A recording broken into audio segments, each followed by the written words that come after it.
輕鬆啲。而家開頭我哋又要好緊張，點解好緊張？咁樣聽你講啊，真係。要等人哋嚟聽咗我哋先開波啊嘛，我哋等儲多啲人先。我係第3節遲到啊，遲到開始啊！哎呀，係啊，有第一個。小巴等下。你個電話成日有聲，你個係咯，喂，點解會成日響嘅？喂，真係。我等阿希興個電話校到冇聲先啊！我熄鬼咗佢啊！真係。咩啊？你喺上邊校冇聲咪得咯？係咩？啊係喎係喎，講你校呢度冇聲就得啦。係喎。係啦。哎呀，真係唔係我。呢個另外個電話咧？另外個電話。呢個容易校啦。校埋冇聲先啦。iPhone 好啲。係啦，咁我都校個電話冇聲啦，冇聲啦。OK 啦。好。OK 好，頭先咧就講到話原來 HARP 咧嘅前身咧係嚟自於彩虹計劃嘅其中一 part 嘅啫喎，但係未完嘅喎。咁好多人以為喂彩虹計劃淨係要嚟做一個頭先我哋講啦，做一個隱形嘅電磁屏啦，令到個電磁屏啦，即係應該咁樣講，一個地方佢做咗一個電磁屏，呢個係電磁屏啦，電磁屏入邊嗰啲嘢咧嘅 physical 嘅嘢咧就可以咧令到電磁屏外嗰啲人咧望唔到入嚟。咁佢望到呢一個地方咧，就見到呢個地方咧就好似冇嘢咁樣樣喎。咁中間嗰個咧就隱咗形啦。咁呢一個咁樣嘅電磁屏咧，就係喺當時咧我都講緊話係呢一個就爆啦，我就係想講呢一節喺度講啦，就係大家咧聽得好多嗰個咧費城實驗。原來費城實驗個前身就係彩虹計劃。咁但係咧，費城實驗咧係發生咗費城實驗呢一件事，我哋先叫費城實驗嘅啫。咁但係費城實驗開頭唔係叫費城實驗噶嘛，佢開頭佢俾咗個計劃佢嗰個計劃咧就叫鳳凰計劃1。咁開頭咧佢諗住，你知唔知啊？其實咧好搞笑嘅，呢一個費城實驗咧，而家我哋先知睇翻個資料咧，就係話令到咧成隻船連埋嗰啲船員咧就穿越時空。咁嗰啲船員咧就喺嗰個外邊嗰個環境咧就睇咗咧成隻船就冇咗啦，係咪？呢一個係大家知。咁有一啲人咧就話睇翻嗰啲資料咧就話呢一個船入邊嗰啲船員咧就喺呢一個費城實驗喺嗰隻船入邊咧就去咗第二個時空。咁而呢一個去咗第二個時空咧，有啲人咧就翻過嚟，然後講翻呢一件事，有出過書嘅。咁另外咧就係話有一啲咧就翻到過嚟，但係都死咗㗎。點樣死咗咧？有啲人睇過資料啦，或者大家對費城實驗有興趣嘅話咧，自己上 YouTube 或者上網抄，好嘛？detail 啲嗰啲咁樣。咁但係我而家就係好輕輕講佢個 story 啫。咁佢就話咧，嗰啲人啊，嗰啲手腳皮膚咧就同嗰啲甲板啊、船啊全部黐埋 gel 埋一齊喎。即係話我可以同個牆黐埋咗一齊，咁嗰啲人咁點啊？梗係死咗啦，係咪先？好明顯一定係死咗。咁但係呢一個費城實驗咧，就係你喺網上面咧，大家揾到個資料係類似係咁樣樣嘅。咁但係我今日唔係就係講費城實驗，其實我想講 HARP 噶嘛，係咪？咁但係原來 HARP 咧係同費城實驗係有關係喎。嗱，條 timeline 係咁樣嚟嘅。首先咧，第一條 timeline 咧就係呢一個叫 Wilhelm Reich 嘅人咧係18幾年出世嘅，即係佢一個係上個世紀嘅人啦，即係100幾年前嘅人。咁佢喺1939年咧就出咗份報告，就叫 Orgon。呢一個 Orgon 呢一個生命力咧就係就喺我哋第一個風暴，即係佢係研究到喺個風暴嗰度發現咗一個叫 Orgon。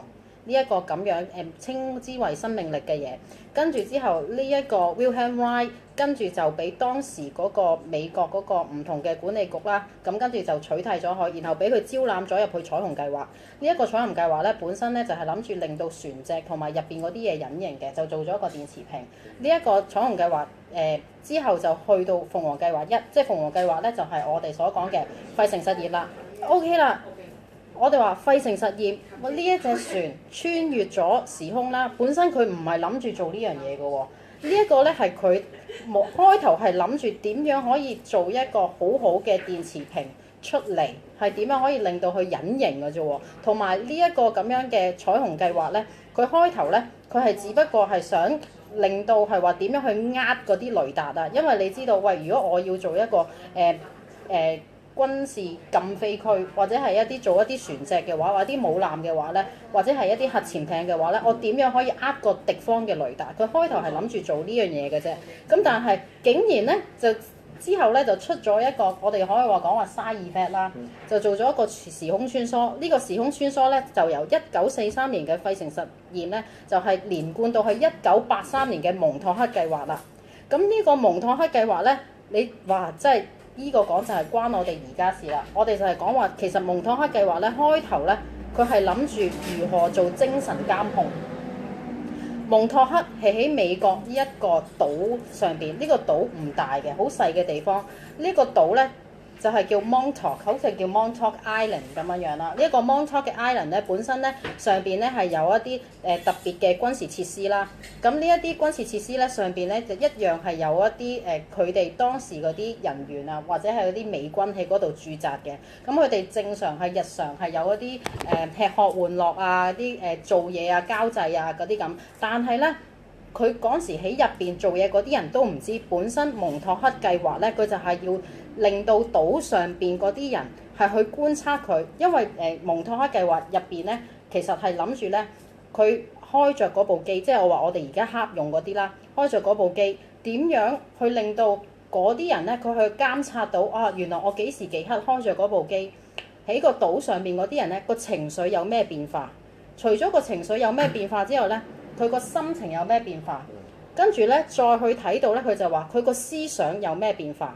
除咗做到情緒監控之後咧，佢思想都有個監控。咁所以咧喺蒙托克嗰度咧，佢嗰陣時就話我哋可以上網睇到一啲資料咧，蒙托克佢直頭有一張椅嘅。咁呢一張椅咧就係話咧有條友啦咁樣坐上去。咁其實除咗當堂呢一個登勤呢一個咁樣嘅人之外咧，仲有其他人噶嘛。咁佢話呢一個椅上邊咧側邊咧就有啲電線去包圍住佢，咁跟住咧就可以咧 detect 到咧坐喺個椅入邊嗰啲人嗰個思想，包括埋佢嗰個畫面，佢諗緊啲乜嘢？佢除咗呢一個佢可以自己諗，有部機有部電腦出嚟之外咧，係其他人喺一個遠程嘅控制咧，都可以令到坐喺呢張凳上邊嘅人諗啲乜嘢，可以話哦，我要你諗乜嘢畫面，佢都會出呢個畫面。呢一個就係佢哋當時想做嗰個精神監控喺1983年嗰陣。咁呢一個1983年，佢做緊呢一樣嘢嗰陣咧，咁我就喺度上網喺度查翻啦。咁原來佢話呢一個坐喺張凳上邊圍住嗰個電線咧，淨係做電線啊，即係圍住呢一個啊。一間咧就叫 ITT 公司，呢一間叫我上次同你講咗啦。呢一間 ITT 公司喺1920幾年開始已經成立啦。咁樣咧，佢係做啲乜嘢嘅咧？咁大家聽完之後咧，就可能大家叮一聲就覺得哇，原來咧喺1920幾年呢一間咁樣嘅電信公司，佢開頭係諗住做電信業㗎咋，但係咧佢個產業咧係包括咧做航空航天啦、做國防啦、通訊啦、流體技術啦，同埋做環保嘅。咁但係咧呢間 ITT 公司咧係分3間母公司㗎喎。咁佢除咗做呢樣嘢之後咧，佢仲有涉及做咩啊？佢仲要做一啲夜視鏡啦、國防技術啦，再加埋我哋講話，你以為同佢係完全冇關係，佢做埋博彩業。同埋之前佢講話佢會做環保，咁你即刻諗到啲乜嘢啊？哇！即係呢間 ITT 公司你招攬晒啦。ITT 公司喺1920幾年開始成立，但係佢有份去幫手去做蒙托克計劃喎。咁嗰時蒙托克計劃，我就話坐喺張凳上邊嗰個人圍住嗰個電線係 ITT 公司佢做嘅啫，係咪先？咁呢一間公司大家可以去再上網查下，點解係影響到咁深啦？咁跟住之後再另外一個咧就係 IBM 電腦，因為佢話坐喺嗰張凳入邊嗰個人咧個腦咧諗嗰啲嘢，要有一組電腦係幫佢係將一